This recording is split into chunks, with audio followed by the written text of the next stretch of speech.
All right, welcome back, ladies and gentlemen, to the Chupacabra Tutorials channel. I'm your host, Larry, and today we're going to be talking about Steam game launch options. What are they, what do they do, and when should you use them? So before I really get started, just note that if you really don't understand this sort of stuff, use at your own risk, because some of this stuff can bork up your ability to launch a game or make it so that you have to completely reset the game in order to get it to run. So use at your own discretion. I'm not responsible if anything happens to one of your installed Steam games. So to get at your Steam launch options for the different games, go to your library, find the game in question you want to add these to, right-click it, and go to Properties. Here under the General tab are the launch options. What they are is you're basically putting in a basic command that tells the game to boot up in a certain mode, to be a certain resolution, or to be running graphics at a certain level so that you can do things like diagnose problems or try to get the game to launch, and maybe it's having a resolution problem, so every time it tries to launch in full screen, it breaks. Very common with older games. And then if I wanted to fix that, I would type in things like -windowed, and then I would close this, launch War Thunder as normal by clicking on the play button, and then it would try to force the game to run in windowed mode. Now, if you're not familiar with any of these commands, or you're like, Larry, how do I know what to put in there? You just Google it.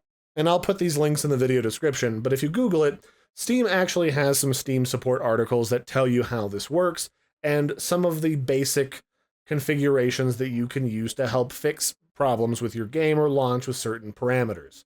Usually they start with a dash. Some of them don't. There's literally a big long list here, both from Steam themselves and this other article that I found, that'll actually tell you what the different commands are, what they do, so that you know when to use them and if they're going to be helpful. For an example, it says -full screen right here. That forces the engine to start in full screen mode. Or you can go -windowed, forces it to start in windowed mode. Or you can set the width and the height manually, or you can set different color spaces, video, no crash dialog, all these different things that you see here, you can input into that field to do different things. Now, a fair warning, if you don't know what you're doing when it comes to some of these commands, or if you don't even know what this words mean that you're reading, that some of these commands do, don't use them. Use your own discretion. While most of these won't mess up or screw up your game installation or game files, I can't guarantee that with every single one of them, especially not with older ones. So if I wanted to use some of these, I could just literally copy and paste them over here and use them inside of my launch options. And then I could close this again and then launch the game, and it would try to run that and get the game to do different things. So that's pretty much the long and short of it.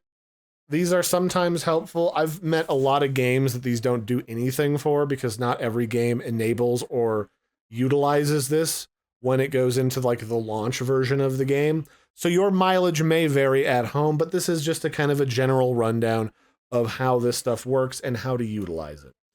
If you want to reset them at any time, all you have to do is go back to your properties and just delete them out of this little window here. So that'll be it for this one, ladies and gentlemen. I've been your host, Larry. This has been a brief look at Steam launch options. I'll put these other articles that I found in the video description below, and I will catch you next time. Bye, everybody, and have a good one.